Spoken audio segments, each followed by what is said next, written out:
Prueba de estar. Ahí comenzamos. Comparto el archivo de la clase de hoy. Si lo pueden ver, bárbaro. Así es más fácil para seguir. Bien, vamos a ver, les decía en la clase de hoy, en principio, filiación, las fuentes de filiación que están vigentes hoy en Argentina. Por supuesto, vamos a hacer un repaso sobre la normativa civil completa, pero vamos a hacer especial énfasis en las cuestiones más novedosas o más recientes o las más discutidas, ¿no? Como todo lo novedoso. Pero bueno, previo repaso de todo esto, de la normativa que nos ocupa y de cómo hoy regula el Código Civil las fuentes filiatorias, ¿sí? Nosotros, históricamente, con Vélez, uy, se me fue. Con Vélez, la fuente única admitida era la filiación por naturaleza. La única posibilidad que conseguiría Vélez, ¿no? Que las personas pudieran tener hijos, era a través de la procreación, ¿sí? De las relaciones sexuales, incluso distinguía según si sucedía en el seno del matrimonio o no. Bien, de hecho, Vélez tampoco regulaba la adopción. De hecho, hacía referencia en las notas que era una especie de filiación de segundo orden. Por eso la adopción fue incorporada después por leyes complementarias al código y recién es código sancionado, es parte del texto del Código Civil en el año 97, que en la historia legislativa, ahora ya pasó un montón de tiempo, pero la historia legislativa de la Argentina es súper reciente, ¿verdad?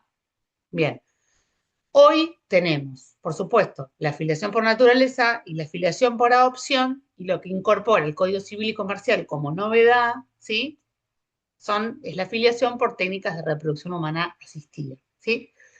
Tema que estaba ya discutido porque ya existían las leyes de fertilización, ya estaba discutido el tema de la cobertura por las obras sociales, pero no se había modificado, que es fundamental, el sistema de determinación de los vínculos filiales de los hijos nacidos producto de estas técnicas. Porque convengamos que uno puede regular o autorizar una determinada intervención médica o determinada técnica de reproducción humana asistida, que por supuesto existían antes de la sanción del Código Civil y Comercial, pero si eso no impacta en cómo se crean los vínculos entre los hijos que nacen de esas técnicas y los padres y diferenciar los padres legales de los padres que aportan el material genético, el sistema no sirve, ¿verdad? Bien.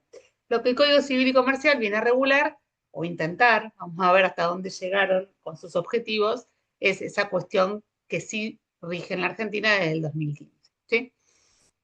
Para repasar un poco, porque obviamente no requiere muchísima eh, profundización, más que repasar la filiación por naturaleza. Nosotros tenemos un sistema en donde la maternidad se determina como un hecho biológico, ¿sí? Es un hecho jurídico según la clasificación general, porque es un hecho natural que produce efectos jurídicos, ¿sí? ¿Cuál es el hecho biológico, el hecho natural? El hecho del parto, ¿sí? La prueba del nacimiento, como acto médico, ¿verdad? Y la identidad del nacido producen la determinación de la maternidad. Por eso es suficiente con la presentación del certificado médico. Hay situaciones de excepción cuando no hay certificado médico, pero bueno, hoy en día el certificado médico con todos los resguardos que tiene, automáticamente en el mismo momento que inscribe el nacimiento de esa persona, determina la maternidad.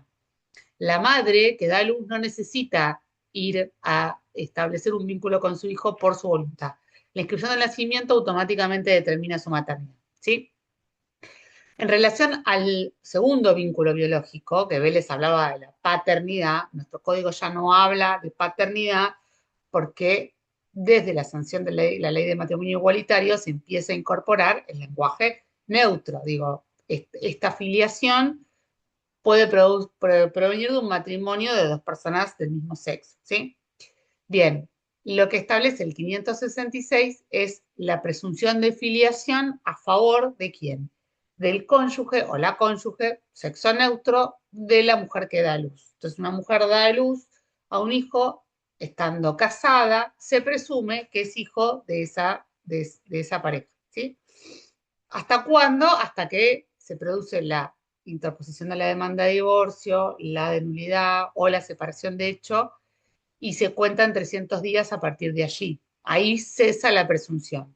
300 días, que es el plazo máximo de embarazo, y tiene lógica la presunción o el corte, porque es la posibilidad de que haya habido relaciones sexuales el día de la separación de la pareja, o de la interposición de la demanda de divorcio, o de nulidad, o la muerte, y hay un embarazo que se gesta en ese momento, y 10 meses es el plazo, 300 días, es el plazo máximo de embarazo, y ese niño nace todavía bajo el paraguas del matrimonio, para ser matrimonial, ¿sí? Igual a los efectos los derechos derivados del estado de hijo, no hay modificaciones según que sea matrimonial o extramatrimonial, no hay diferencias, ¿sí? Es una diferencia en el emplazamiento, en la forma en que se ingresa el vínculo. ¿Por qué? Si una mujer que da a luz no está unida en matrimonio, el que se considera integrante de este vínculo filial, el segundo progenitor, debe emplazarlo a través de un acto voluntario, que es el reconocimiento. ¿Sí? Bien, somero análisis. Pero bueno, tenemos que la maternidad se determina por un hecho biológico y el segundo vínculo filial puede ser por una presunción legal, que es iuris tantum, admite prueba en contrario, o con el reconocimiento, que es un acto voluntario. Esto es la filiación por naturaleza, ¿sí? Por adopción, lo vamos a ver más si llegamos hoy mismo, más adelante. Por supuesto, el eje determinante de la filiación por naturaleza es el nexo biológico, ¿sí? Y el eje determinante en la adopción es otro. En la adopción se entiende que hay una especie de creación jurídica o ficción creada por una sentencia judicial que emplaza a una persona como hijo de otra por una serie de procedimientos y cumplimiento de determinados estándares y reglas, por supuesto, pero lo que crea el vínculo es la sentencia, ¿sí? En la naturaleza es el nexo biológico. Por eso, cuando ninguna de estas determinaciones coincide con la realidad biológica, la madre que da a luz o que figura inscrita como madre no es la madre verdadera desde lo genético, el padre que reconoce no es el padre, o el padre que se presume legal por ser el marido de la madre no es el que aportó su material genético, esa maternidad o ese segundo vínculo filial pueden ser modificados por acciones de filiación, ¿sí? Bien. Ahora, cuando entramos al terreno de las técnicas de reproducción humana asistida, lo vamos a ver más en detalle, las reglas son otras, porque el eje determinante en el vínculo filial por técnicas no es ni la genética ni una creación judicial. Lo que determina y como eje central es lo que se llama la voluntad procreacional, ¿sí? La manifestación del deseo de ser madres, de ser padres, ante una determinada formalidad, que en este caso es ante una institución o clínica que realice los tratamientos de fertilización o cualquier tipo de técnica, con lo que se llama el consentimiento informado, el haber recibido la información y haber prestado el consentimiento para la aplicación de esa técnica, determina mi deseo de ser padre, de ser madre, y eso es lo que rige, si cumple con las formalidades, mi vínculo a partir de ese momento. Sin importar, a diferencia de la filiación por naturaleza, sin importar, desoyendo absolutamente quién aportó el material genético, de quién es el óvulo, de quién es el espermatozoide, ¿sí? Esa es la raíz que lo diferencia de las otras fuentes filiatorias. Como vemos que son totalmente diferentes, tienen que tener normas diferentes, ¿sí? Que en el emplazamiento y en su regulación y en las acciones que se puedan ejercer. Bien. Cuando hablamos de técnicas de reproducción humana asistida, hablamos de dos básicamente. No somos médicos ni pretendemos serlo, pero a los efectos jurídicos es importante distinguir que hay dos técnicas. Aquellas en las cuales la madre gestante será determinada como madre legal, porque es la que titulariza, perdón, la voluntad de procrear, ¿sí? No importa, eh, incluso aunque no sea la que haya aportado material genético, o sea, que no sea ella la madre genética, pero la que lleva adelante el embarazo, ¿sí? Es la que va a ser determinada madre legal. Digo, hay varias clasificaciones, esta es una, ¿verdad? O aquellas en las que la madre gestante no posee la voluntad procreacional, ¿sí? Acá entra el terreno de la mayor complejidad, que es la gestación por sustitución o maternidad subrogada, que mejor dicho, gestación por sustitución es el término más preciso, porque ahí la que lleva adelante el embarazo no es la que posee la voluntad procreacional, ¿sí? Y ahí ya empezamos a discutir que puede haber hasta tres madres diferentes, porque hay una madre genética, una madre gestante y una madre legal.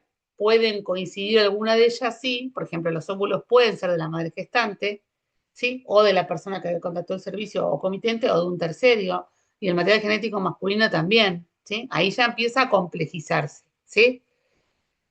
¿Por qué hacemos esta distinción? Porque cuando uno va a regularlo legalmente es importante que conozcamos la complejidad que tienen determinadas técnicas. Perdón, a su vez dentro de las técnicas de la madre gestante como madre legal, también hay subtécnicas con diferencias, por ejemplo, está, hay baja y alta complejidad, o sea, por ejemplo, dentro de la misma, el primer supuesto, por ejemplo, una fertilización asistida con la incentivación de la ovulación y la inseminación en el cuerpo de la mujer y el embarazo producido como emulando una fertilización natural, es baja complejidad, lo que se llama la inseminación artificial. Ahora, si se tiene que recurrir a una probeta y extraer el óvulo, unir el espermatozoide en otro espacio para después implantar ya un embrión, ahí hablamos de la fecundación in vitro, y por más que la madre gestante pueda coincidir con la madre legal, es más compleja porque la fecundación es extracorpórea. O sea, hay un montón de cuestiones que tienen que ver con la técnica que a nosotros, desde el punto de vista del derecho, nos interesa porque la regulación debe ser diferente o puede presentarse diferente. ¿Qué pasó con el recorrido del Código Civil y Comercial? El problema que se planteó fue que se proyectó un código que abarcara ambos tipos de lo que vimos hoy, o sea, la gestación en donde la madre gestante sea la madre legal y también prever un supuesto en donde pueda no coincidir la madre gestante con la madre legal, o sea, reguló la gestación por sustitución, ¿sí? Eh, Permitía entonces que se den los dos supuestos y regulaba dos, ¿sí? Bien. El problema es que esto fue medio resistido, vamos a decirlo así, fue como que, como siempre, hay resistencias al cambio, ¿no? Entonces, cuando regulamos por primera vez la filiación por técnicas, parecía como demasiado. La gestación por sustitución tenía sus propios requisitos, ¿no? La posibilidad de disociar básicamente la maternidad gestante de la legal, ¿no? La posibilidad de decir, bueno, hay una madre que da luz, como dice el 565, pero que no sea emplazada como madre. En el recorrido legislativo esto fue bastante resistido. ¿Qué requisitos preveía el código? Porque más allá de la suerte que haya tenido su sanción, es una regulación que ha sido eh, como citada muchas veces este proyecto por los jueces y como para tratar de ver por dónde habría que ir si uno quisiera regular, ¿no? Entonces, en la gestación por sustitución tengo hasta tres posibilidades de madre, en principio. La que aporta el óvulo, la que pone el cuerpo y la que es determinada madre legal. Lo que exigía era que haya un consentimiento, por supuesto, siempre se requiere para las técnicas por reproducción humana asistida, pero en este caso que estuviera homologado por un juez. Ya intervenía en la instancia judicial. Siempre, obviamente, teniendo en cuenta el interés superior del niño que van a nacer, que la gestante, por supuesto, la que presta su cuerpo, digamos, tenga plena capacidad, buena salud física y psíquica, o sea, tenía que haber una evaluación de eso, y se exigían ciertos requisitos, que al menos uno de los comitentes, o sea, de las personas que solicitaban la aplicación de la técnica, hayan aportado los gametos, o sea, que el óvulo o el espermatozoide sea de la pareja comitente, ¿sí? O sea, de los que quieren ser padres, que no sea completamente ajeno, ¿sí?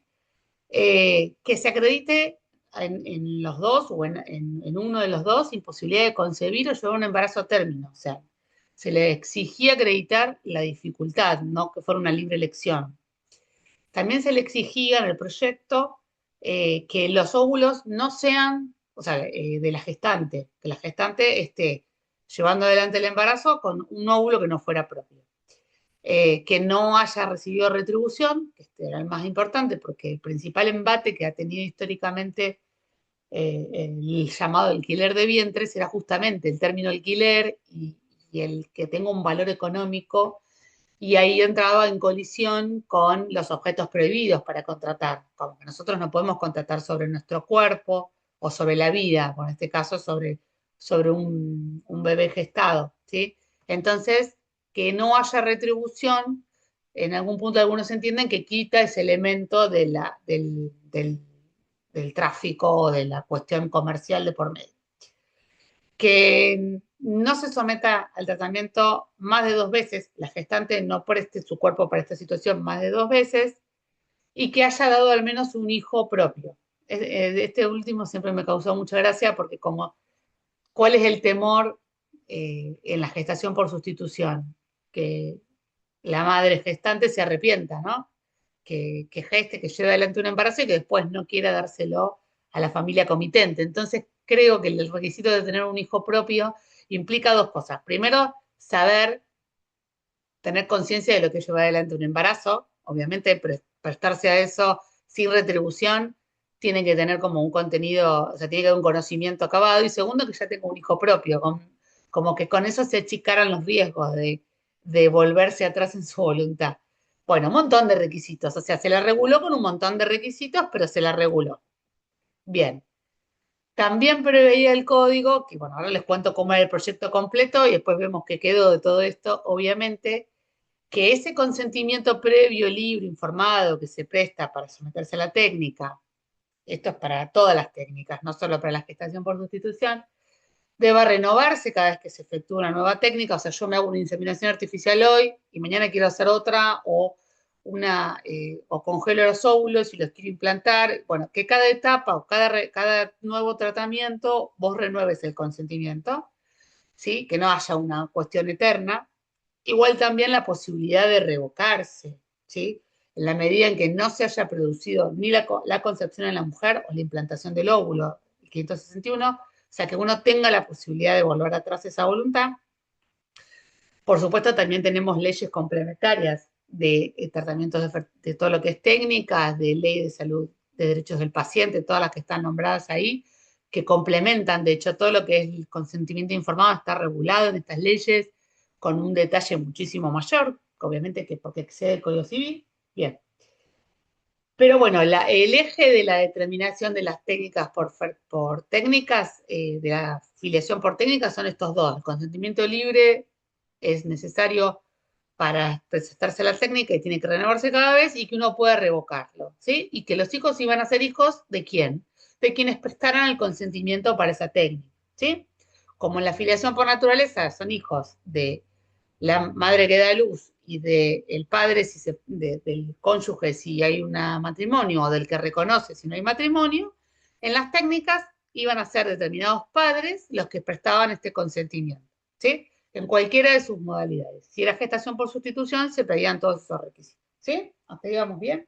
Bien. También se reguló en el proyecto original, se regulaba la filiación post-mortem, que ya existían situaciones en la jurisprudencia de gente que en el medio de un tratamiento, porque los tratamientos por fertilización existen muchísimo antes de que esto se regulara, personas que desean continuar adelante a pesar de que su pareja falleció, porque esta disociación que hay de poder tener, por ejemplo, embriones criopreservados, ¿sí? O material genético criopreservado, o sea, vulgarmente congelado, permite que la persona físicamente ya no esté, el hombre, ¿sí?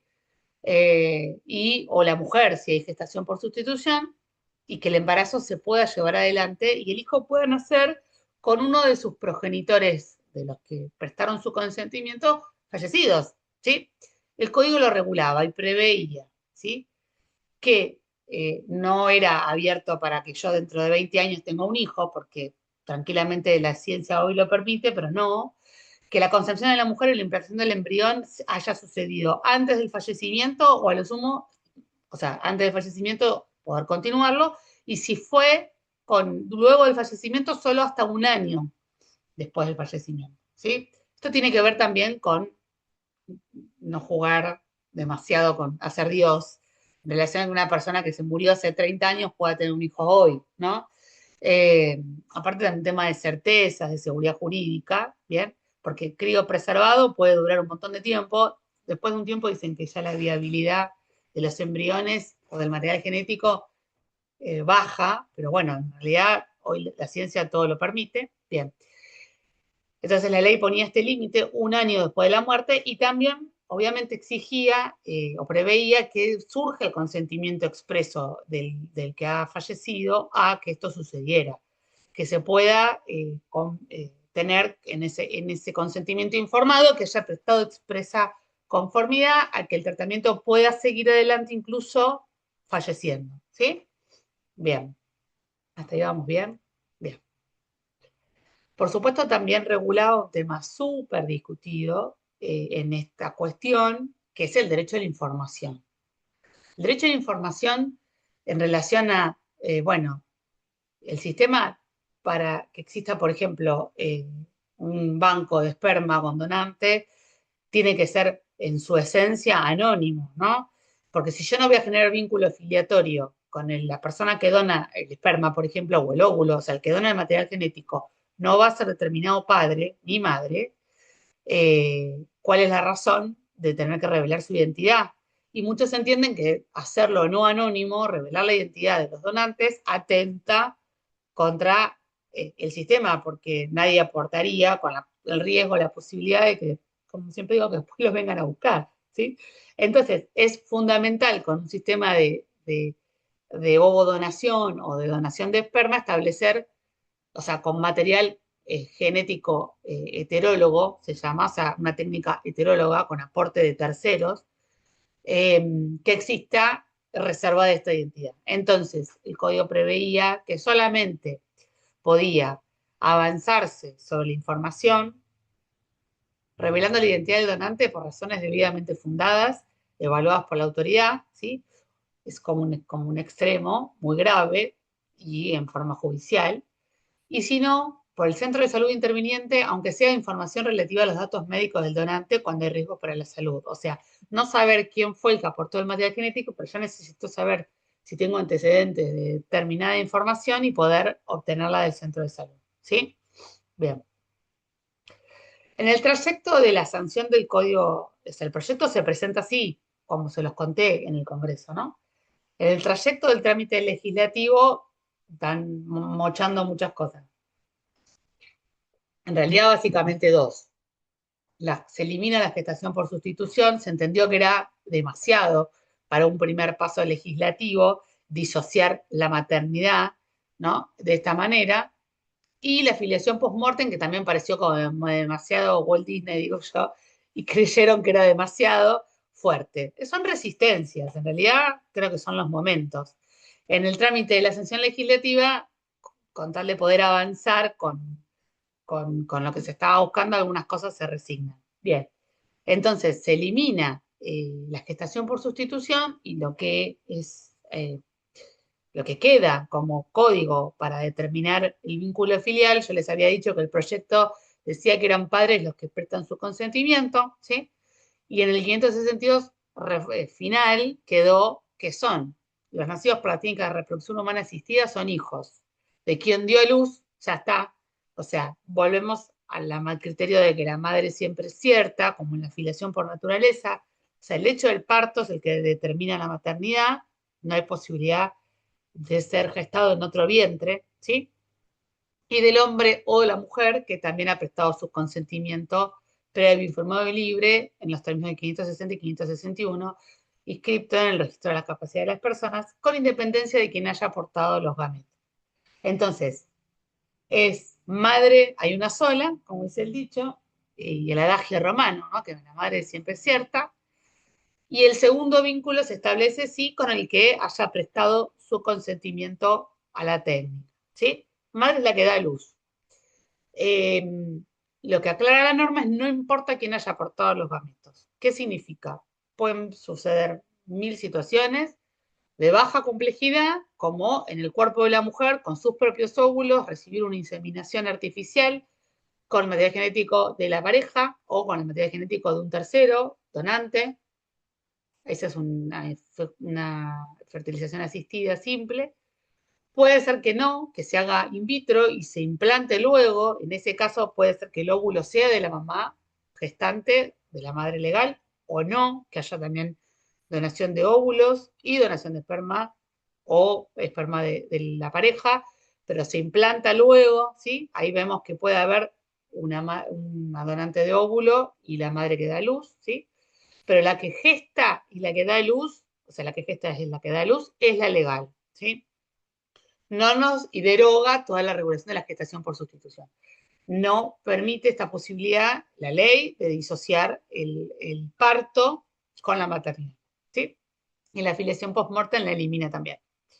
Bien, el problema es, vamos a, cómo quedó redactado el artículo y problema. El problema todo se soluciona, pero el artículo 19 también del Código Civil y Comercial tenía una redacción con el sistema proyectado y una redacción que quedó finalmente, ¿sí? Bien, que es el famoso artículo del comienzo de la persona, que es absolutamente vinculado con esto que estamos hablando. Bien, el artículo 19 del proyecto establecía que la existencia de la persona humana comienza con la concepción en el seno materno, como era Vélez. Vélez cortaba ahí, el artículo 19 no era el 19, pero cortaba ahí el comienzo de la persona con la concepción en el seno materno, porque para él no había otra posibilidad, ¿verdad? Pero desde la ciencia no había posibilidad.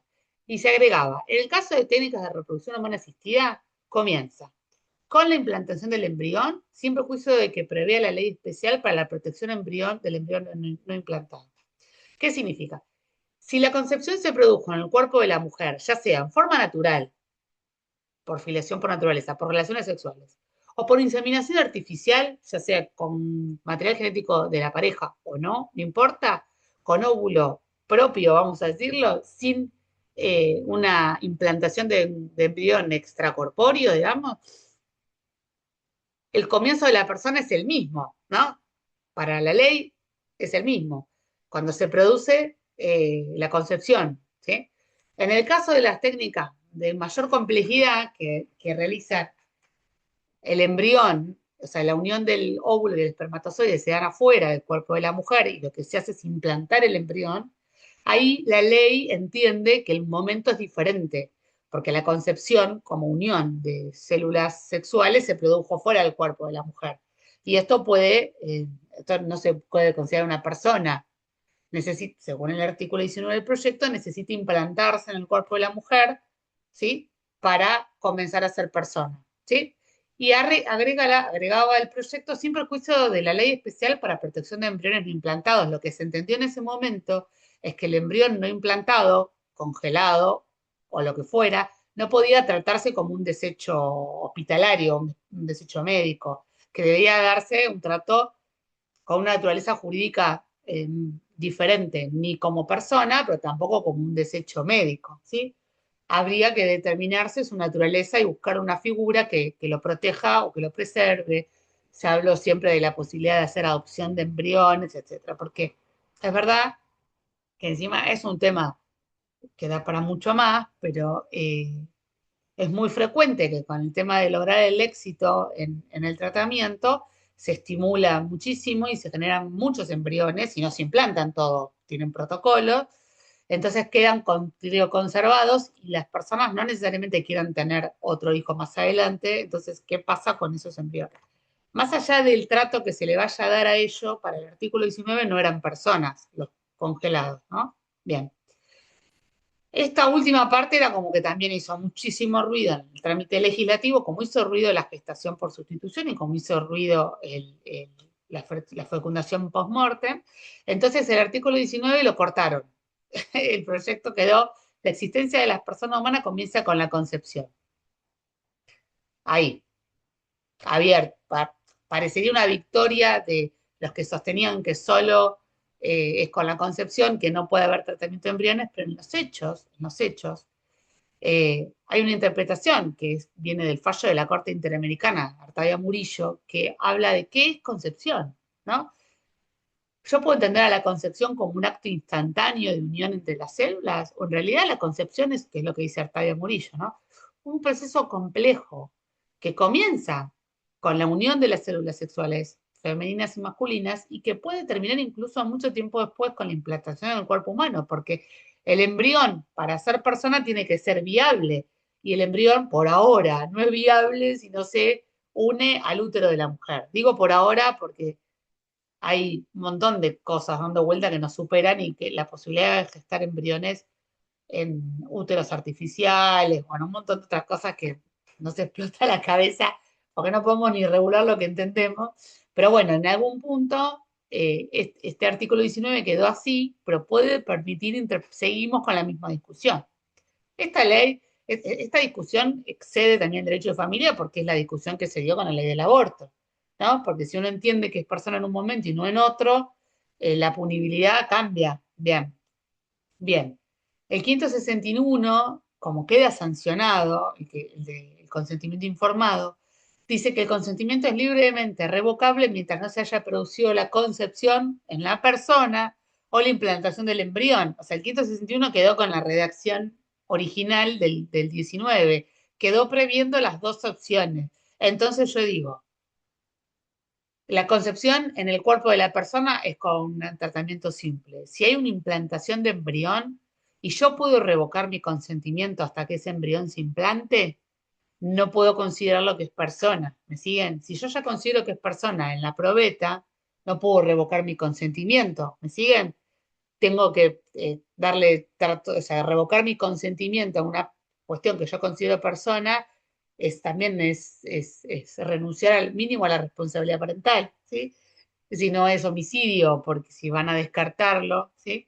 Entonces el 561 quedó con la, no tocó en el 19 y no tocó en el 561 que prevé la posibilidad de revocar el consentimiento, ¿sí? Nada, esto fue así como una aclaración que les hago porque las discusiones a veces pasa cuando uno se mete en un proyecto, que estemos de acuerdo o no, era coherente en su integralidad, quedan estos desfasajes normativos cuando empezamos a hacerle parches, ¿viste? Es así. Bien. Eh, Someramente lo que es técnicas, vamos a ver un poquito de lo que es, después vamos a volver sobre la jurisprudencia y el trabajo que le ha dado a los jueces este código sancionado así tan trunco, vamos a decirlo así. Bien, cuando hablamos de acciones de filiación, la reservamos para la filiación por naturaleza. Yo les dije que en la filiación por naturaleza hay un nexo genético que es fundamental. Yo a la madre y al padre los determino de una determinada manera, pero eso puede cambiar si yo demuestro que no hay un vínculo genético, ¿sí? Lo que cambia, lo que regula el código es la posibilidad, se incorpora, digamos, como texto algo que ya venía en la ley de banco genético, que es la 23.511, que cómo interpretar la negativa, esto también es un tema harto debatido, de el que es demandado por filiación, un caso típico de un padre que no reconoce a su hijo y es reclamada la filiación y se niega a someterse al ADN, no contesta, no se presenta, no. ¿Cómo se interpreta esa negativa?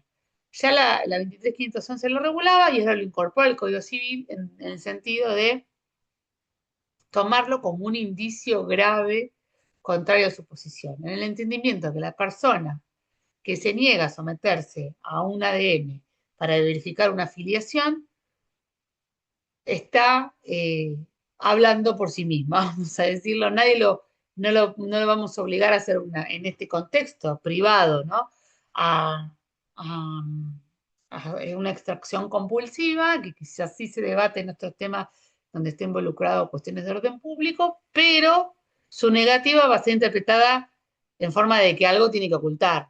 Siempre pongo el ejemplo de Maradona. Maradona no tiene un ADN realizado de forma voluntaria, en forma compulsiva, forma compulsiva no, en el contexto judicial, ¿sí?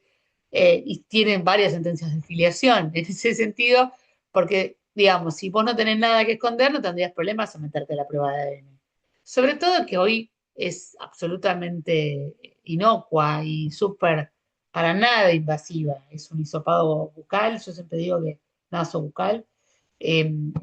es muchísimo más invasivo de lo que nos hacíamos con el COVID que lo que se hace hoy para una prueba de ADN. De hecho, se hace en la sede de los juzgados, ya, digamos, no hay una extracción de sangre ni un sometimiento al cuerpo como prueba, que eso fue lo que siempre se discutió, ¿sí? Igual también la ley prevé la posibilidad de recurrir a otros parientes hasta el segundo grado para realizar la prueba, cuando no puedo hacerla con el obligado en primer término, por renuencia o por fallecimiento. Esto también viene de la 23.511, que es la ley de abuelas, o sea, la ley de banco genético que generó esto de la negativa y también la posibilidad de recurrir a otros parientes para, como el caso de las abuelas, cuando el eslabón en el medio es una persona que falleció o está desaparecida. Yo no puedo realizar una prueba genética a los nietos recuperados con los padres que no están, ¿sí? Y luego con los abuelos. Bien, con un nivel de exactitud menor, por supuesto, pero con un nivel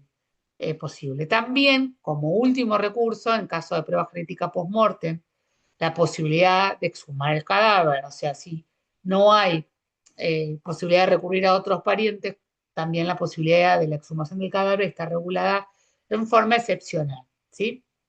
Bien. Pero todo esto les decía que es para la filiación por naturaleza, porque si yo eh, determiné la filiación de una persona con el uso de una técnica de reproducción humana asistida, su filiación va a quedar determinada y sellada por el consentimiento informado.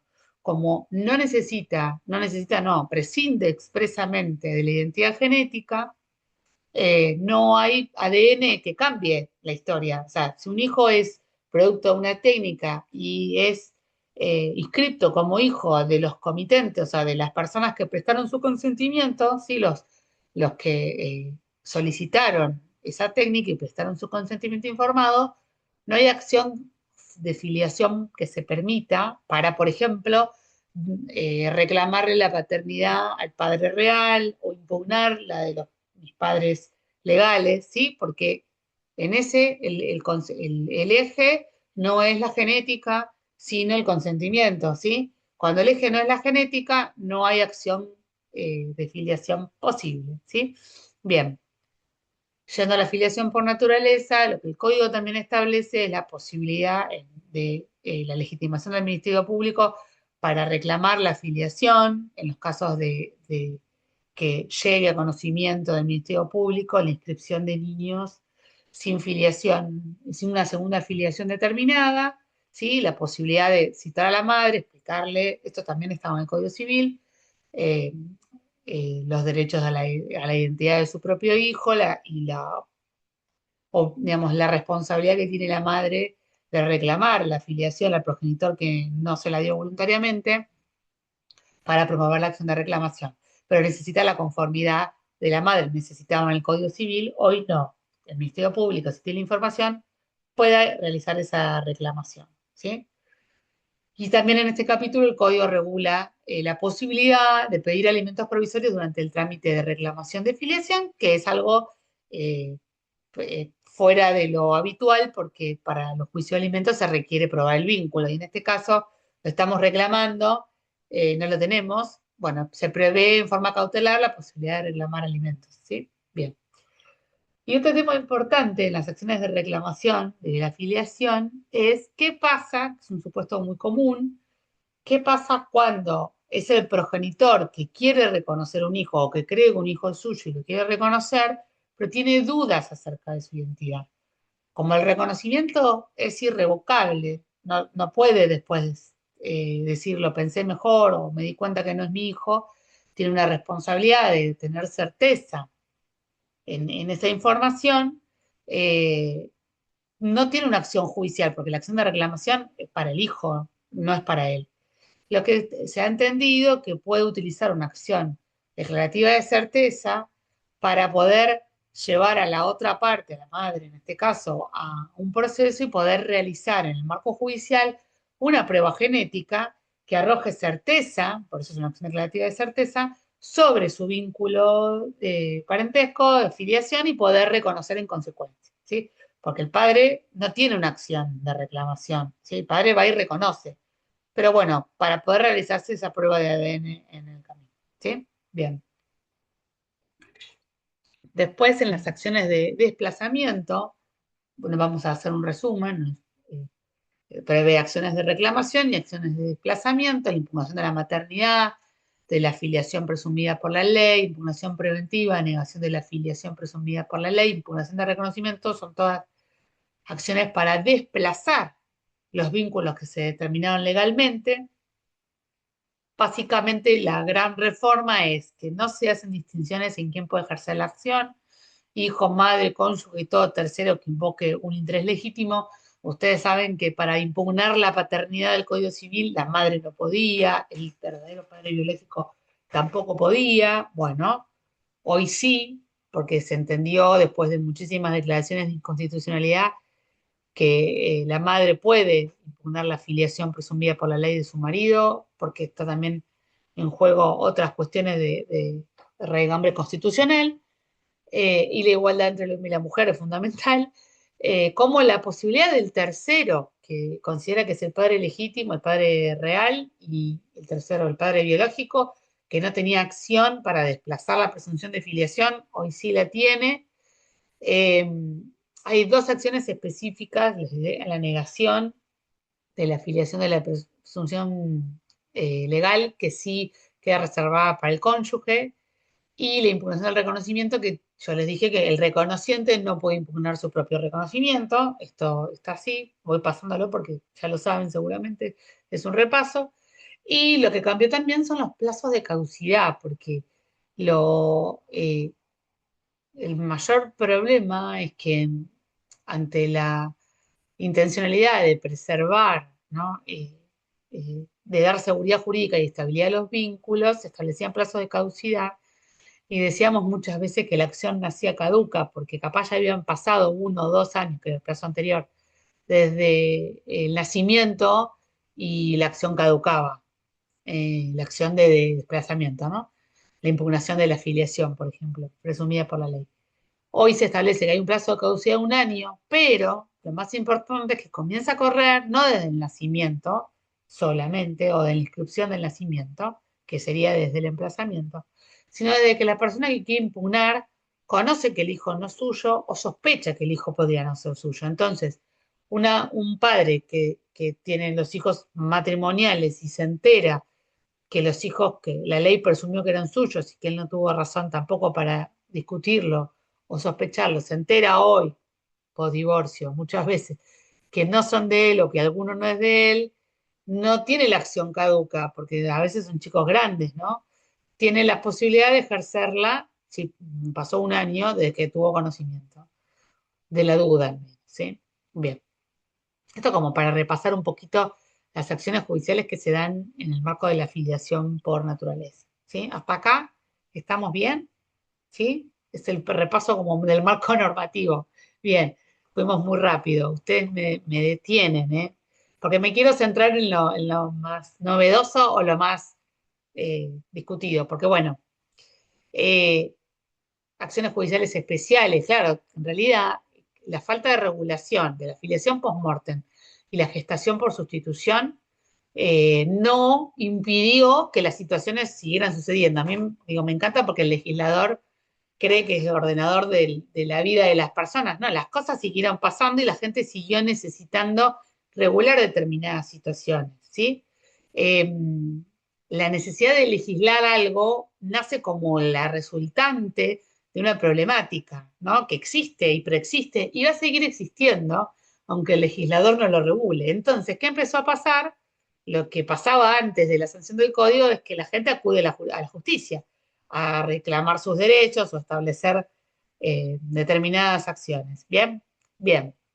Volviendo a filiación post-mortem, el artículo 563 del proyecto que no prosperó decía que en caso de muerte de él o la cónyuge o conviviente de la mujer que da a luz, no hay vínculo filial, es la regla, ¿no? Entre la persona nacida del uso de técnicas de reproducción humana asistida y la persona fallecida, salvo, ¿no? O si la concepción de la mujer o la implantación del embrión no se produjo antes del fallecimiento. Esta es la regla, ¿no? O sea, yo necesito, en caso de embarazo natural, por supuesto, pero el problema de la muerte y las técnicas, porque la muerte en la fecundación natural se murió y ya estás embarazada, digamos. Salvo con los espíritus no quedas embarazada. Entonces, el problema es en las técnicas, que yo sepa. Hay gente que ha dicho cualquier cosa, pero en principio la ciencia dice que no. Bien, en las técnicas sí es posible esto, porque si hay material genético criopreservado o embriones preservados, la muerte del donante o de la persona que no impide que siga, ¿no? Me entendieron el problema. Entonces, el proyecto preveía que esta prohibición no regía, ¿sí? O sea, permitía, si se cumple con los siguientes requisitos. Que la persona haya consentido en un documento con todos los requisitos formales o en un testamento que los embriones producidos con sus gametos sean transferidos a la mujer después de su fallecimiento. ¿Sí? Lo que les decía. Tiene que haber surgido expreso consentimiento informado, ya sea en el momento de realizar la técnica, que esto por supuesto se hace ante escribano público, o por testamento, ¿sí? Y que la concepción en la mujer y la implantación del embrión se produzca dentro del año siguiente al deceso. Esto es lo que les comentaba hoy. Bien. Pero ¿qué pasó? Este artículo no prosperó y aparentemente queda solo la prohibición. Como digo, no es una prohibición expresa, pero no está regulado. Y lo que no está regulado, algunos entienden que no está permitido. Pero más allá de que estuviera permitido que se implante, el problema no es ese. En salud reproductiva, el problema no es el uso de la técnica. Si el centro de salud lo hace, se hace. El problema es cómo nace ese niño, ¿no?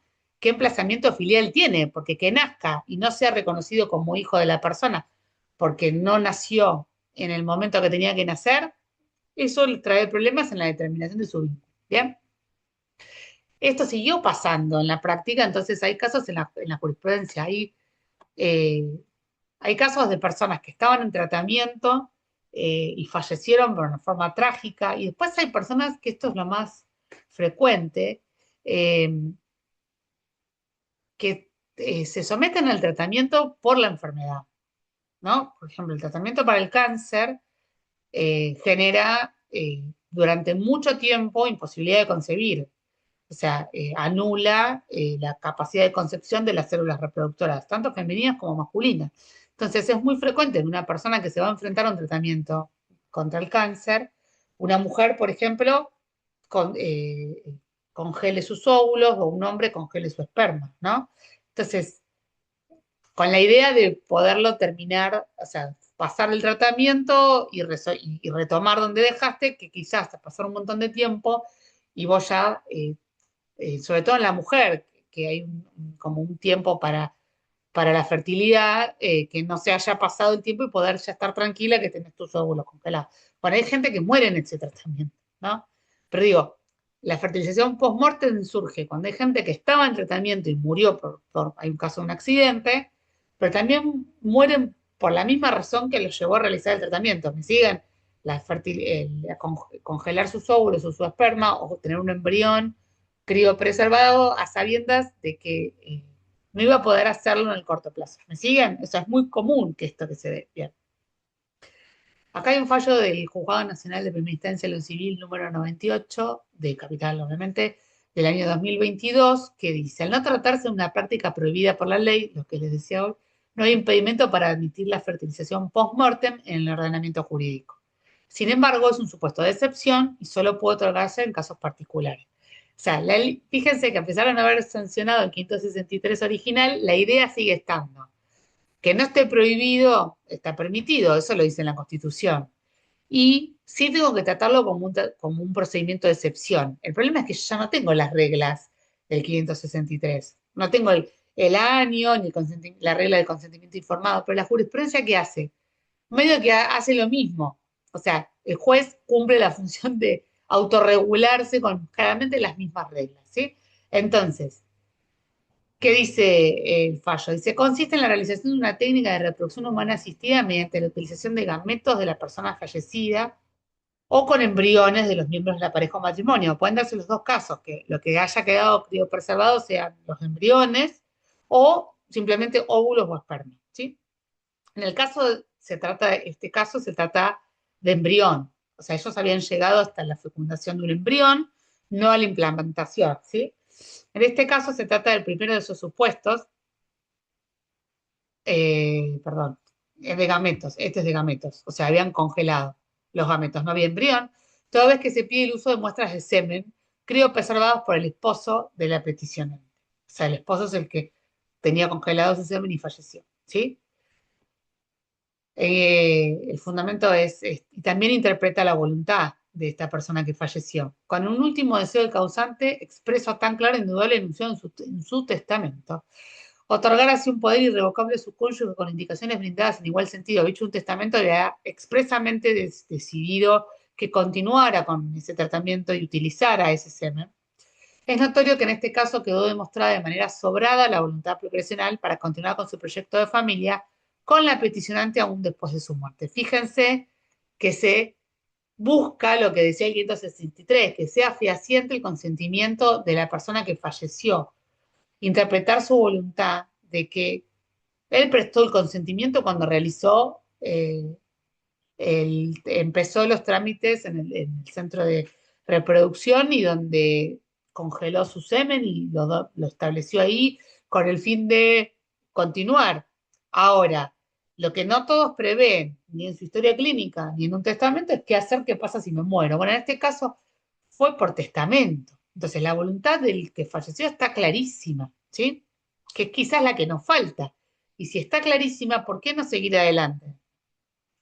Hoy me fui ahí.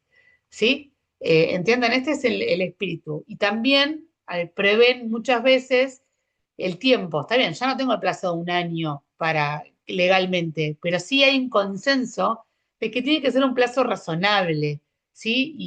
Y al no tener el plazo legal de un año, son los jueces los que van a determinar y autorizar, ¿sí? Bien. Es un ejemplo que les puse ahí como para que vean que se da, que se sigue dando en la práctica. El problema principal que tiene la fecundación post-mortem, ¿saben cuál es? Y así arrancan en la justicia la cobertura de las obras sociales. Casi todos los casos que hay, o sí, casi todos diría, arrancan con un amparo de salud. O sea, no arrancan como un pedido de autorización, ¿me siguen? Arrancan porque las obras sociales, obviamente con intención restrictiva, entienden que están obligadas a cubrir determinados tratamientos en determinadas circunstancias y que esto es un exceso, entonces lo rechazan. Así arrancan. El juez es el que analiza que además de la obligatoriedad de la obra social de cubrirlo, también necesita una autorización expresa para que ese niño sea inscrito como hijo, ¿sí? De esa persona fallecida, porque si no, no, porque nace después. ¿Me siguen? Entonces sale la autorización judicial. A pesar de que el código no lo regule, porque partimos de la base de que lo prohibido, lo no regulado no necesariamente está prohibido. Lo que hay que hacer es crearlo pretorianamente. Bien. Lo mismo pasó con la gestación por sustitución. Bueno, acá igual un camino un poquito más largo y con idas y vueltas, como ya sabrán.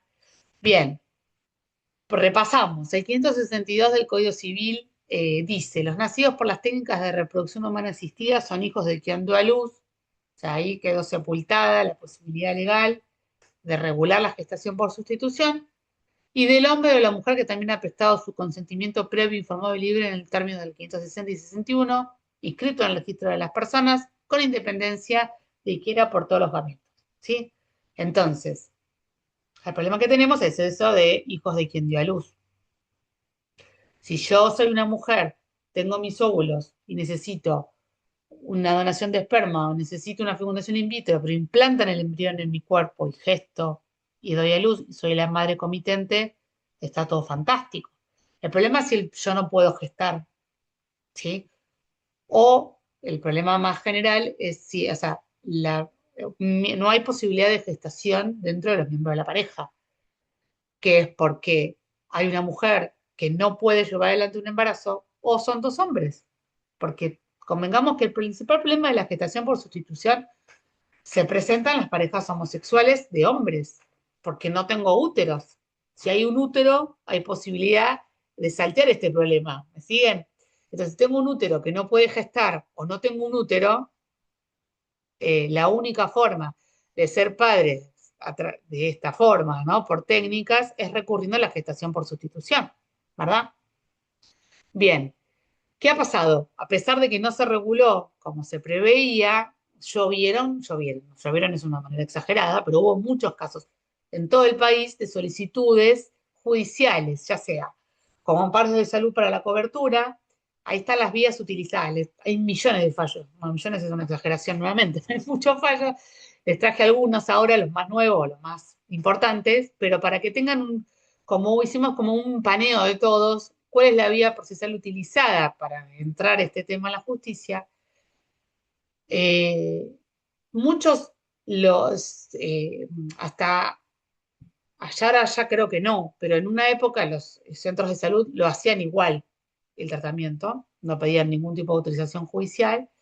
El problema que se generaba es que al no tener regulación estás sin red, básicamente, y el problema de que la madre gestante entregaba al hijo, no lo reclamaba, no tenía ningún problema, no ejercía su maternidad legal, pero ese hijo iba a seguir siendo hijo de esa madre, ¿me siguen? Legal. O sea, la mujer que lo dio a luz iba a ser la madre legal, reclame o no reclame sus derechos, ese niño o niña no iba a ser emplazado como hijo de la madre que decidió tenerlo. ¿Me siguen? De la que se sometió a este tratamiento y que prestó el consentimiento. Entonces, ir por la vía de inscripción del nacimiento judicial, o sea, lograr forzar esa corrección por la vía de la inscripción judicial tardía, como si fuera un niño que nunca fuera anotado, o el segundo, la impugnación de la maternidad, o sea, ya está emplazado como hijo de la madre que lo dio a luz y yo quiero corregirlo porque le haces un ADN y no va a dar positivo, ¿me siguen? Era peligroso. ¿Por qué peligroso? Porque yo ya tenía el niño en brazos. O sea, con el niño en brazos salgo a tratar de emparejar esa situación. Ya hay miles de derechos vulnerados, porque es un niño que nació con una afiliación que hay que salir a corregir en la justicia. Entonces ahí ya hay un problema. Además de que muchos de estos casos han sido rechazados. Hay varios que fueron rechazados por la justicia. Entonces el niño quedaba emplazado eternamente como hijo de una madre que lo gestó, de una mujer que lo gestó. Se llama madre gestante, pero en realidad se critica porque no es madre, ¿no? Es mujer gestante. Bien. Entonces, quizá las últimas cuatro son las que más se han dado porque se dan antes del nacimiento. ¿Me siguen? Pidiendo una autorización judicial para hacer la técnica. Y empezó a pasar que no quedó otra que ir por este camino, porque los centros de salud reproductiva dejaron de hacerlo. Porque imagínense, desde lo comercial, ¿no? Yo no tengo problema, no es ilegal, ¿no? No está regulado, pero no es una práctica prohibida. Entonces, no están cometiendo un delito si lo hacen tienen la madre gestante, cumplen ciertos protocolos médicos, no legales, obviamente, porque legal no hay nada, lo arman ellos y se hace. Ese niño nace y el centro de salud también no tiene una responsabilidad legal en eso, les tienen que explicar, pero los que se han hecho igual y no han podido superar la valla del 562, la gente va a reclamar al centro de salud, diciendo, bueno, como hiciste un tratamiento, sí, bueno, pero médicamente prosperó, pero esto no tiene un andamiaje en el derecho argentino, o sea, está permitido, pero yo que necesito, a ver, uno no quiere tener un hijo solo por tener un bebé en brazos, también quiere que ese hijo legalmente sea tu hijo. Entonces el sistema no sirvió, no importa que la técnica pueda realizarse, necesitas el emplazamiento legal. Entonces empezaron a no hacerlas más hasta que no hubiera una autorización judicial, ¿sí? Entonces, la vía más utilizada es la autorización judicial pidiendo la declaración de inconstitucionalidad del 562, ¿no? Eso es fundamental. Yo necesito saltear el 562 que me dice que son hijos los de la madre que dio a luz, ¿verdad? Bien. También ha habido acciones declarativas de certeza como utilización y la más rechazada de todas, la homologación de convenios, porque se ha presentado el acuerdo entre mujer gestante y madre legal, padre, como un acuerdo y lo someten a homologación judicial. Y esto algunos prosperan, pero se le ha contestado, esto no es materia disponible, esto no es objeto de acuerdos que sometemos a una homologación judicial como hubiera sido si se hubiera regulado. Bueno, pero son las vías judiciales utilizadas, ¿sí? Vamos a ver algunos casos, los más recientes o los más, no sé, como un popurrí y los más importantes. Este es un caso de acá digo, pues yo estoy en La Plata, ¿no? De La Plata del año 2020, el juego de familia número 8. ¿Qué dice el fallo? La gestación por sustitución, al no encontrarse prohibida, debe ser receptada favorablemente por la justicia en la medida que no lesione derechos de terceras personas. Máxime cuando la práctica elegida es consecuencia de la historia atravesada por la familia accionante, la ardua búsqueda de alcanzar la paternidad-maternidad, siendo este el único camino posible para lograr gestar un hijo con material genético de ambos progenitores conforme a la historia clínica acompañada. En este caso, era una mujer que había tenido una histerectomía, o sea, no tenía posibilidad de concebir, y con su marido averiguan que existe esta posibilidad, y su hermana, que ya tenía sus 3 hijos, se ofrece como madre gestante, ¿sí?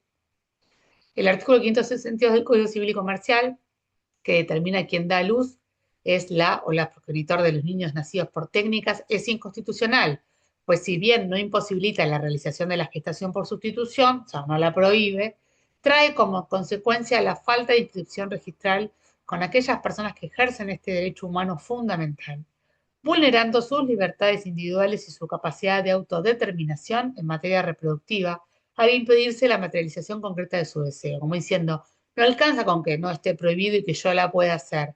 La falta de inscripción registral es la vulneración de un derecho humano fundamental, a ser madre y que mi realidad registral lo refleje, ¿no? Ser madre, ser padre. Toda vez que no está en discusión la voluntad procreacional y que se encuentra acreditada la falta de filiación biológica de la niña, perdón, me fui, este es otro caso, yo decía, no, este es otro caso, con una niña que ya nació. Cámara Nacional Civil, Sala 1, también del 2020. En este caso vamos a ver distinto, porque ya nació. En el anterior era una autorización para lograr el tratamiento. Volviendo al anterior, les cuento qué es lo que se miraba básicamente o lo que se analiza, cumplen un poquito con lo que el proyecto tenía. Que la madre gestante haya tenido otros hijos, que en este caso se acreditó que tenía 3. La falta de retribución es lo más difícil, pero en realidad lo que se ha entendido en la práctica es que si existe un vínculo afectivo, es la hermana, en este caso. Hasta hay otros casos que fue una amiga, en otros casos fue la madre. Eh, Generalmente hay como un tema generacional, son hermanos y cuñados, digamos. Eh, el juez puede presumir que no hay una cuestión económica de por medio, ¿no? Que realmente es altruista, vamos a decirlo así. Cuando empieza a haber personas que no tienen un vínculo de afectividad de por medio, quizás empieza a aparecer el fantasma del dinero, que incluso en Estados Unidos es así y hay gente que vive de eso, digamos. Es una práctica regulada y no pasa nada en definitiva. Pero bueno, como acá el tema de la gratuidad, no gratuidad ha sido el principal obstáculo, bueno, en los casos que se han visto en las competencias se analiza y se analiza también con un cuerpo técnico generalmente el estado de la gestante, si está en condiciones de entender lo que está realizando, si comprende, cuál es la cuestión vincular, se evalúa eso. Y en algún punto es como que hacemos que el código está con la redacción proyectada y cumplimos con esos requisitos, ¿sí? Pero bueno, no hay nada regulado, así que queda todo a criterio del juez. En este caso se dijo, la Cámara Nacional Civil dijo, no está en discusión la voluntad profesional que se encuentra acreditada y que se encuentra acreditada la falta de filiación biológica de la niña con quien ha sido su gestante. En este caso ya había nacido y se emplazó como hija de la gestante por el 562, ¿no? Y vas por impugnación de esa maternidad, porque haces un ADN y como los óvulos no son de ella, porque eso siempre fue medio un requisito, va a dar negativo el ADN. Si en la gestante, en el proyecto preveía que no tuviera sus propios, no pusiera sus óvulos, ¿sí? Entonces, un ADN va a dar negativo. Bien.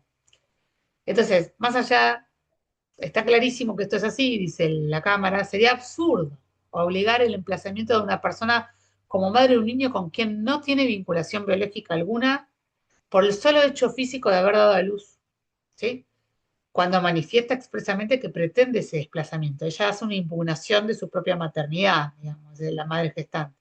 Como negarle a ese niño, es tan grave una cosa, ¿no? Más grave aún, negarle a ese niño el derecho a quedar emplazado como hijo de la persona que lo quiere, del que realmente lo buscó, ¿no? que ha manifestado desde su comienzo la voluntad profesional de convertirse en su madre. Acá vas por impugnación de la filiación. Más allá de que es riesgoso porque ya la niña ya nació, ¿no? Mejor siempre es hacerlo antes de que nazcan, pero en este caso es un juez en la Cámara analizando lo absurdo de sostener una filiación que no coincide con el proyecto de vida de estas personas. Bien, este es un fallo del 2023, juzgado de familia número 8 de Mendoza. Acá se desestima el pedido de autorización para llevar adelante la práctica de técnicas de reproducción humana asistida denominada gestación por sustitución mediante ovodonación y transferencia de embriones criopreservados en el útero de la persona gestante.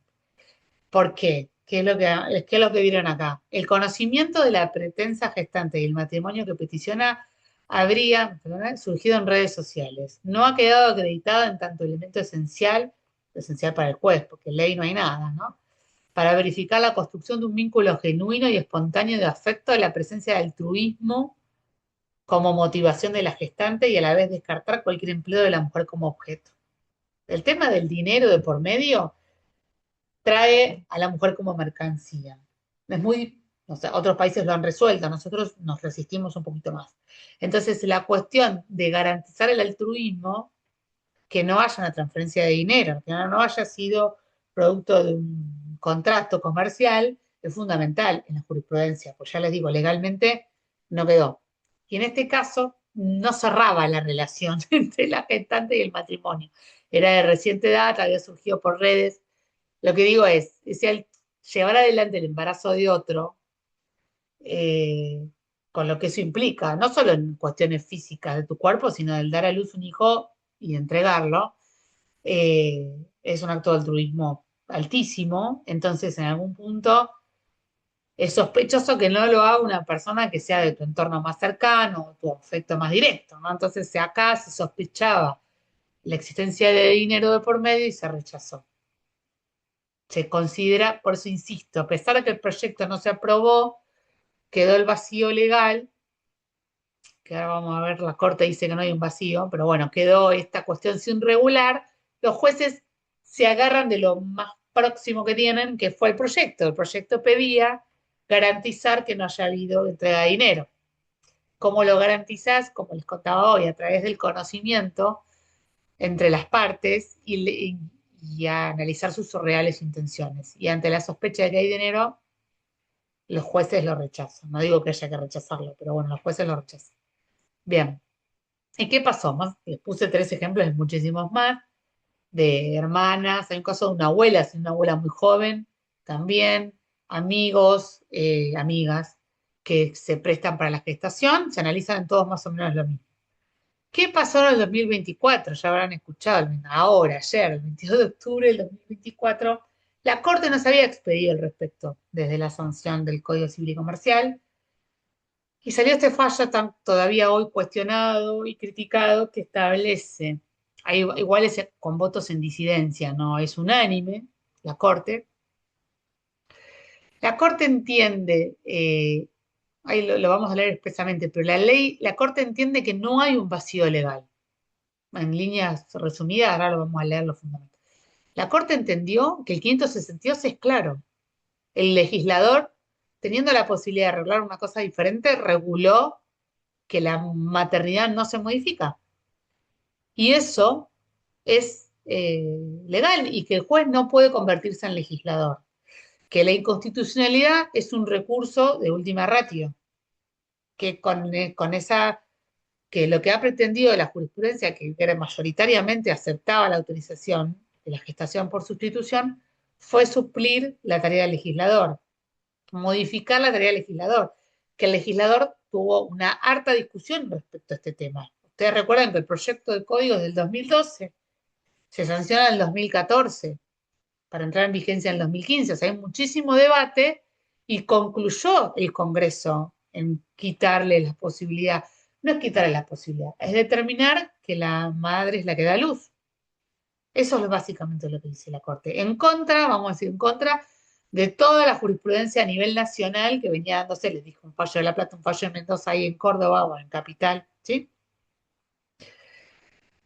Con la integración actual de la Corte, obviamente, ¿no? Bastante diezmada, pero bueno, Vamos a leer los fundamentos, ¿sí? De la mayoría. Si bien la técnica de gestación por subrogación no ha recibido el presente una reglamentación expresa y diferenciada en el orden jurídico argentino, la determinación de la filiación y su consecuente inscripción registral en los supuestos en que recurre a los mecanismos de reproducción humana asistida ha sido regulada 558 y 562. Como diciendo, no me digan que hay un vacío legal, yo no lo veo, dice la. Las cláusulas del Código Civil y Comercial, estas dos, al imponer un límite máximo, ahora después vamos a ver el 558. El 558 el que dice que vos puedes tener dos filiaciones solamente, al imponer un límite máximo de dos vínculos filiatorios e invalidar la posibilidad de excluir de la filiación del gestado por técnicas a quien dio a luz, frustran la petición de los accionantes que pretenden figurar como progenitores y que quien dio a luz a la criatura no figura registralmente como madre. Ellos dice, el 558 y el 562 expresamente no me lo permite, pues se trata de normas de orden público que no son disponibles por convenio de partes, ¿sí? O sea, yo no puedo decidir no aplicarlas, eso dice la Corte. La disposición del 562 no resulta discriminatoria de las personas en razón de la orientación sexual, ni se opone a la diversidad sexual. No conculca el derecho de igualdad, pues su aplicación tendría las mismas consecuencias respecto de aquellas parejas heterosexuales o formadas por mujeres o varones en las que sus integrantes estuvieran imposibilitados de gestar por algún motivo. Yo les decía que los que más recurrían, o los que, a ver, la gestación por sustitución puede surgir también como una forma de decidir no atravesar el embarazo. En otros países se permite. Nosotros tenemos casos en nuestra farándula que son así, que eligen utilizar esta técnica para no pasar por el embarazo de una mujer. Pero convengamos que en la práctica, por el antecedente legislativo del proyecto y por la realidad y la complejidad que tiene, no se da simplemente por no querer estar embarazada, sino por no poder quedar embarazada, ¿sí? Y eso se da en las parejas heterosexuales con algún problema en el útero, ¿no? En la gestación, y en llevar gente que puede quedar embarazada pero no puede llevar a término el embarazo, o gente que directamente no puede quedar embarazada.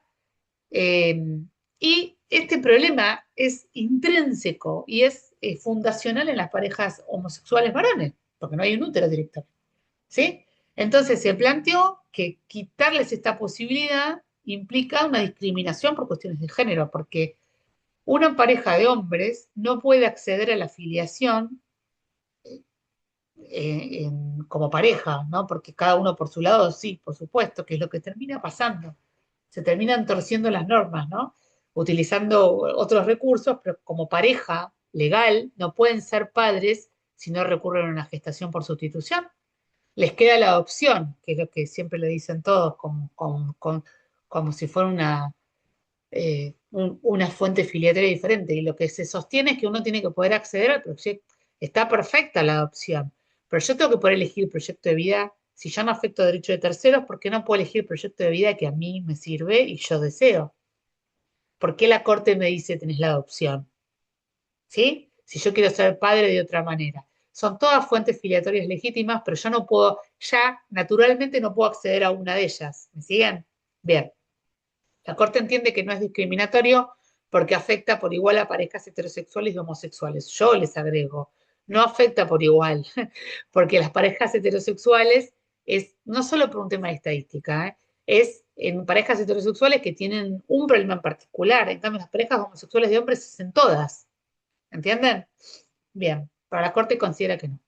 La obligación de dar respuesta jurisdiccional razonablemente fundada a las partes no puede llevar al juez a sustituir con su criterio u opinión la voluntad de los poderes representativos, que es el Congreso de la Nación. Es el Congreso de la Nación, no los jueces, quien debe decidir la oportunidad y el contenido de una regulación sobre el tema. Si es que decide hacerlo, pues se trata de una tarea ajena al Poder Judicial. ¿Me siguen? O sea, el legislador ya tuvo la posibilidad de discutirlo, lo discutió, lo sacó, achicó el 562, madre la que da luz, cambien la ley, cambien el código si quieren aceptar estos temas. Eso dice la Corte. La sentencia que rechazó la demanda de impugnación de la afiliación debe ser confirmada. Los varones que solicitan la inscripción de un niño como su hijo, este es el caso, ¿no? El que llegó a la Corte, sea una pareja de hombres que ya habían tenido el hijo por gestación y con el niño nacido impugnan la maternidad, ¿sí? Desplazando a la gestante por sustitución de su estado de madre, que se allanó a la pretensión. En esto consideran que es indisponible. Pero claro, por supuesto, la gestante está de acuerdo con establecer un emplazamiento legal acorde con lo que ella acordó. No han demostrado de modo fundado que sus pretensiones filiatorias carecen de respuesta en otro instituto jurídico, tal como podría ser la adopción de integración. Esto me parece terrible. ¿Qué pretende la Corte con esto? La adopción de integración, que están diciendo, ha sido una vía para eh, saltear todos estos problemas, pero una vía, la misma Corte está diciendo vayan por ahí y es terrible, porque ¿qué están diciendo? La madre gestante va a ser la madre legal, no la voy a poder correr. Pero uno de los padres, el que aportó el material genético, te puede reconocerlo, porque la madre gestante, no casada, ¿entienden? Ocupa el lugar de madre y ocupa el lugar de padre uno de los dos varones. ¿Cuál? Y por la identidad genética debería ser el que aportó el material genético, ¿sí? Lo reconoce y es el padre, por filiación, por naturaleza, ¿no? Entonces, ¿qué pasa? Dentro de 10 años, si el pibe lo vas a criar vos, con tu marido, en 10 años te haces una adopción, digo 10 años yo, ¿no? En 10 años te haces una adopción por integración, porque el chico estableció un vínculo con la pareja del señor con el que lo reconoció. ¿Me siguen? Esto es un mecanismo que se ha utilizado en la práctica judicial, pero es una locura que la Corte lo prevea como una solución, porque ¿qué solución es? El chico tiene como madre legal una madre que no lo eligió tener como madre, que simplemente favoreció un proyecto de vida de otras personas. Esas otras personas quieren, esa madre está de acuerdo.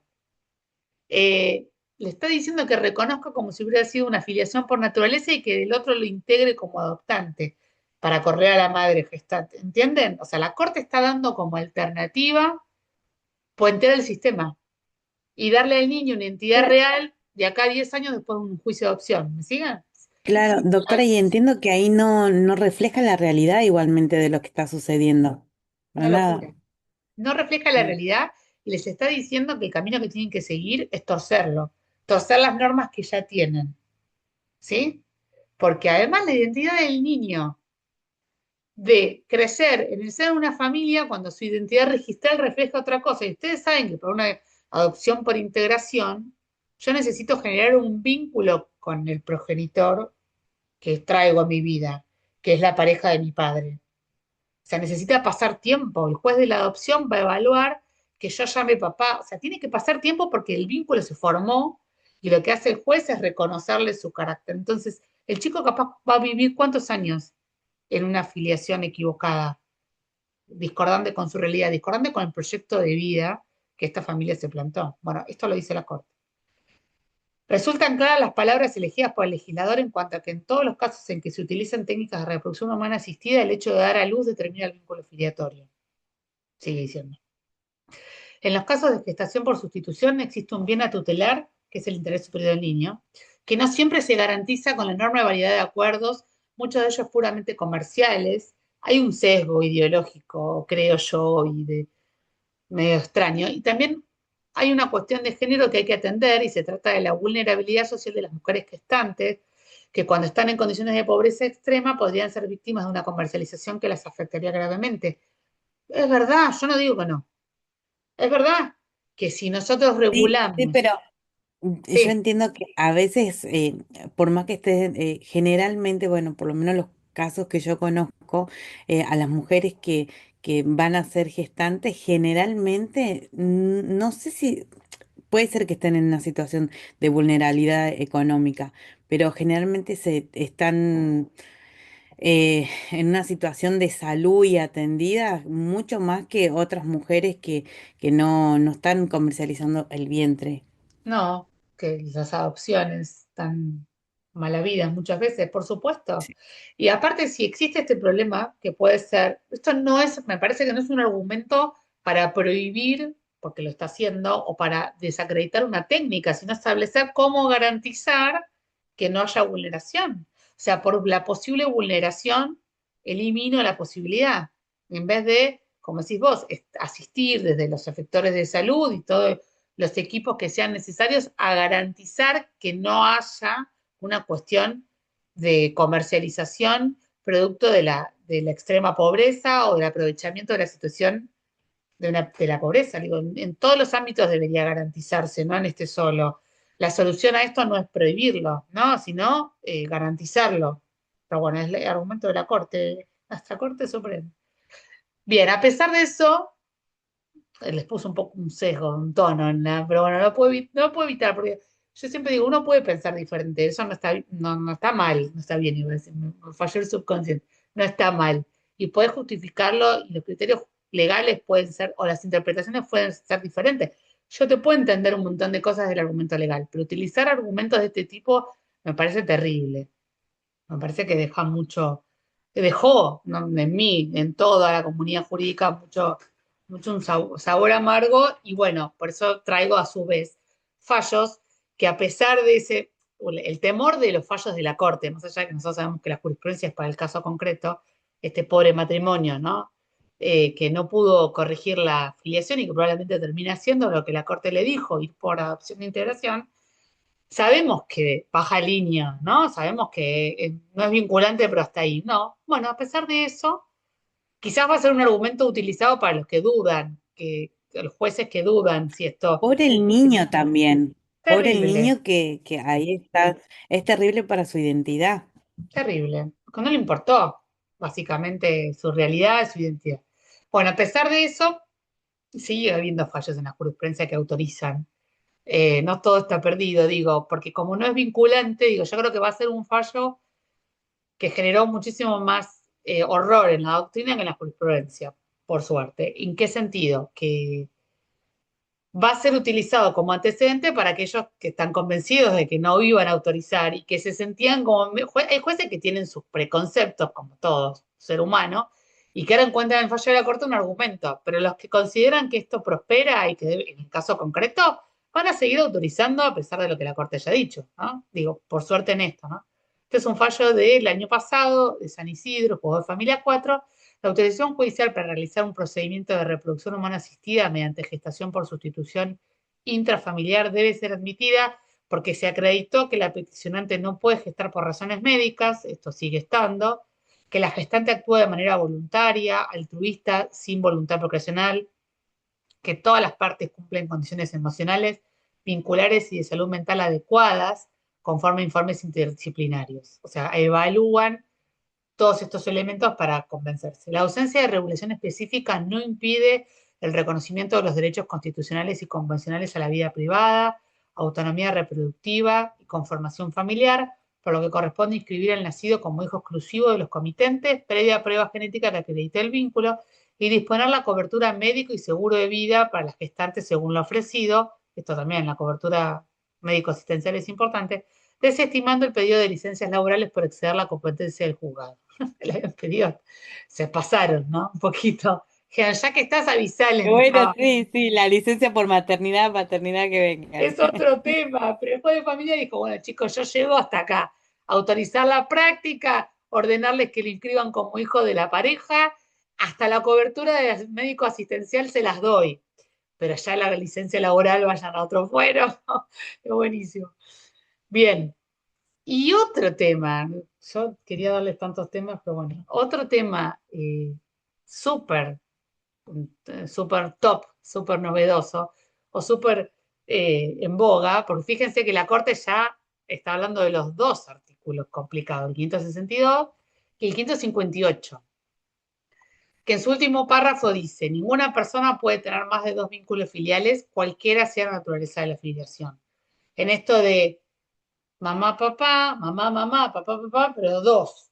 O sea que si vos tenés un vínculo filial determinado, ese tiene que correrse para que entre otro, porque no puedo tener tres, ¿sí? Eso dice el 558. Ya la Corte, sin que se lo preguntaran, fíjense, se adelanta, diciendo, no me vengan ahora a plantear la triple filiación, porque en realidad esto es lo próximo, que es, ya existen casos en la jurisprudencia y muchos lo deben haber visto, porque más allá desde el derecho, nosotros lo podemos ver como fallos, salen en la tele, salen en los noticieros, en todos lados, que hay situaciones en donde esto de que seamos dos queda corto y se está pensando la pluriparentalidad de una manera diferente a la que la concibió Vélez, la que concibió la cultura, ¿no? La cultura occidental, por lo menos. Bien. Y acá empieza a aparecer, como hoy hablábamos de la voluntad procreacional, otro término importante que es la socioafectividad, que es, esto es lo último del derecho de familia, ¿no? Que es, yo me uno a las personas por un vínculo genético, por un vínculo de una sentencia de adopción o por una voluntad procreacional. Pero ¿qué pasa si me uno a la persona porque la elijo? Desde el afecto y desde la ocupación del rol. La socioafectividad atraviesa un montón de instituciones que ya están reguladas. La adopción es una de ellas. La adopción de integración es la número uno. El progenitor afín. ¿Cuántas instituciones tenemos en nuestro código que regulan una vinculación entre padres e hijos que no tiene que ver ni con una voluntad procreacional, ni con una vinculación genética, sino con el rol, ¿no? Con los vínculos generados a partir de la experiencia y el reconocimiento legal posterior sería. Bueno, el problema se plantea cuando esta socioafectividad existe y choca contra el que seamos solo dos, ¿sí? Este es un fallo de la Cámara Segunda de Apelaciones de La Plata. Hay fallos más viejos, pero bueno, trate de traerles del 2020 en adelante, en donde esta es la ventana donde vemos estos casos. Hay una impugnación de un reconocimiento y una acción de filiación, de reclamación de una niña. A ver, mujer casada con un hombre, tiene un hijo, cae la presunción de entra en la presunción de paternidad, o mujer que tuvo un hijo con una persona, esa persona se borró, forma pareja con otra y ese otro la reconoce, ¿no? Situaciones de la vida diaria. Pero ¿qué pasa? Lo que no es novedoso es que esa persona que es el verdadero padre aparece en la vida de la niña, ¿sí? Y quiere ejercer sus derechos y muchas veces no es en desmedro del otro. A veces sí, a veces es para reemplazar, ocupar el lugar, eso cumple con el 558 perfecto. Pero muchas veces suma una vinculación que no va en perjuicio del que estaba antes que él o ella. ¿Me siguen? Bien, en este caso, pero pasa que la ventana por la que entra el progenitor biológico verdadero es la impugnación. Si yo tengo a mi hija, que tuvo una hija con una mujer, esa mujer, ese bebé fue reconocido por otra persona, o ese hijo nació en el marco de un matrimonio con otro hombre, este papá tiene que impugnar según código, tiene que impugnar esa filiación, la concebida por presunción legal o por reconocimiento de la pareja de la madre para poder reclamar en la propia, ¿no? Para poder reconocer. ¿Sí? O la hija que quiere emplazarse con su nuevo padre, con su verdadero padre biológico, tiene que correr primero esa filiación que estaba legalmente establecida y que no coincide con la realidad para poder reclamar. Bien, este es el caso. Pero se resuelve que esta hija, que esta es hija del actor, su padre biológico, el que reclama la impugnación, y de la pareja de demandada, porque demanda a la pareja, compuesta por su madre biológica y la pareja que reconociera a la menor. ¿Sí? Eh, Ahí me falta un cachito, pero ¿entienden? O sea, la chica, la nena nació producto de una relación, pero es reconocida por la pareja de la mujer que no es el padre. Aparece el verdadero padre y dice, yo quiero formar parte de su vida, se vincula, pero en realidad al padre que fue su padre durante todo este tiempo sigue estando y quiere seguir estando. Entonces, es tan injusto rechazarle la afiliación, no podés porque el ADN dio positivo, y correr al otro simplemente por no tener un nexo biológico cuando fue el padre durante 5 años y estableció un vínculo socioafectivo y además es importante para la niña. En este caso se le hace lugar y además se le conservan ambos apellidos, que esto es también el efecto primero de establecer un vínculo filial. ¿Qué plantea el fallo? La inconstitucionalidad del artículo 558. La Corte de esto no le va a gustar. La Corte vino después para avisar que no vengan con esto. La línea ostenta, además del vínculo filial con su madre, el vínculo paterno filial de origen socioafectivo con el demandado, o sea, lo reconoce como papá, y también con el actor, que es el padre biológico. No corresponde al Estado proveer una solución dilémica de rigidez normativa, ¿no? Hay una situación de pluriparentalidad que los propios adultos protagonistas admiten, ¿sí? Y salir de la rigidez normativa cuando el interés superior de esta niña es sumar y no restar, ¿sí? Hay un fallo, Doctora, sí. antes que hay, en ese caso, por ejemplo, si la pareja el demandado y su pareja se separan, ahí ¿cómo juega los alimentos? ¿Se podría pedirle a ambos?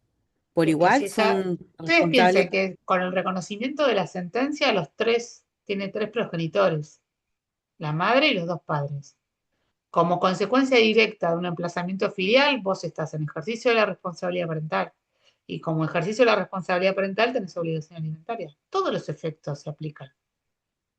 Hermoso, o sea que yo tendría, siendo abogada de la Vos progenitora ya y estás cuando pudiera... pensando. No, yo estoy pensando todo lo La que voy a demandar, yo legitimación tengo dos para pasiva. demandar Sí. y tengo dos abuelos más entonces. Cuatro, claro. Sí, es que cuando Claro, llegan estos fallos a la jurisprudencia son todos puro amor, pero es verdad, no sabes con el tiempo a dónde van a llegar. Pero claro, y la herencia, la sucesión también. De hecho, lo que se planteó como obstáculo o como resistencia a estas introducciones es qué quilombo a partir de ahora. ¿Cómo van a hacer? El ejercicio de la claro, responsabilidad parental ya es difícil de dos, imagínense de tres. La edición del sí, apellido, yo todo. ahora presenté mi tesis para mi maestría de cómo se observa como el divorcio entre lo que es el derecho de familia y el derecho sucesorio, porque por ejemplo, estos padres, bueno, en este caso no porque sí se ya reconoce una afiliación, pero los progenitores afines que cumplen siempre el rol y las obligaciones durante toda la vida no tienen vocación hereditaria. Y es No. como que sigue, o sea, la parte de familia sigue como tan acelerada que Ujú. no logra ensamblarse con la parte Bueno, sucesoria. acá tenés un casito donde está ensambladísimo. Ahora, no todos los casos de progenitores afines, que esto parece, ustedes piensen que no es un caso de un progenitor afín. No es que yo me formo pareja con una persona que tiene un hijo y le doy trato de hijo y colaboro en su crianza. No, no. Yo fui el padre legal durante un montón de tiempo. No fui un progenitor afín. Viene el verdadero y me corre. Me corre porque la ley me marca que tiene que correr para entrar. ¿Por qué no nos quedamos los tres? No les puse acá porque era más viejo, pero sí se los recomiendo y después se los comparto, que a mí me encanta. Es un fallo de Monteros de Tucumán si no es del 2020, por ahí. Sí, lo tenía que haber traído acá, pero bueno, se los doy en extenso, que me encanta a mí la jueza esa, porque es una situación muy parecida. De hecho, es genial porque la nena tenía hasta un régimen de comunicación que funcionaba entre los tres. O sea, que ninguno convivía, las parejas estaban todas rotas, por esto que preguntaba si se separan. eh, y ya convivía prácticamente entre los dos padres. A la mamá es la que a menos veía, ¿sí?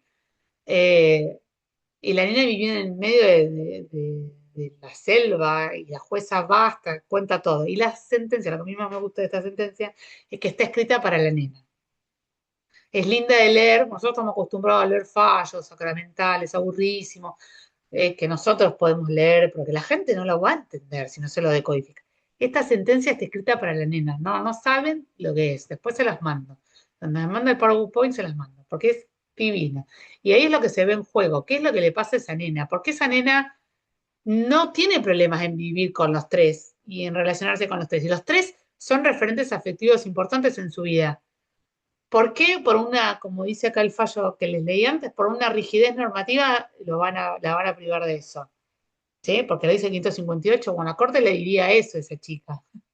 Pero en definitiva es otra mirada la que se está buscando, ¿no? Pero bueno, este es otro fallo de Mar del Plata, el 2017. Este es más viejo, se lo traje porque fue conocido, salieron por la tele, por todos lados, que es diferente, en que ya no es una cuestión de una pareja heterosexual, en donde el marido forma pareja con una mamá que tiene un hijo sin reconocimiento paterno y se mete y lo reconoce, y después viene el otro. Esta es una pareja que de entrada, es una pareja, ya está mal la palabra, es un grupo familiar que ya de entrada se concibió como familia, los tres. Es una pareja del mismo sexo, no sé si lo vieron, salieron en todos lados, eran una pareja de mujeres que compartieron el proyecto de maternidad con un amigo que quería ser padre y quería ser padre con ellas. No es un tercero que donó no es uno que apareció, o un caso como el de recién, que, bueno, la vida, no, no, ellos eligieron ser padres los tres, ¿sí? Una pareja del mismo sexo, la madre biológica de un menor interpusieron demanda a fin de, no, perdón, este es al revés, son dos hombres y una mujer, de interpusieron una demanda a fin de que se le reconozca a la niña su triple filiación que había sido denegada por el registro provincial de las personas. El juez hizo lugar a la petición. ¿Qué dice el fallo? La filiación triple de la menor debe reconocerse dado que garantizar el interés superior de la niña implica tutelar oportunamente su derecho a una filiación acorde a la realidad evolutiva expresada por todos los participantes de este proyecto familiar en el que ella se encuentra inmersa y por ende la limitación del 558 del Código Civil y Comercial que establece que ninguna persona puede tener más de dos vínculos filiales resulta incompatible con el deber de garantizar el ejercicio de los derechos humanos comprometidos en la causa por parte de la jurisdicción. Máximo cuando las personas que recurren a los estrados judiciales en la búsqueda de una respuesta titularizan por su situación de vulnerabilidad una protección diferencial. Este es el fundamento. Pero bueno, entienden, son como dos supuestos que se dan. En la pareja, la realidad en donde aparecen dos padres que ocuparon ese rol en distintos momentos como una línea del tiempo diferente y otros que se construyen como una familia de tres, ¿sí?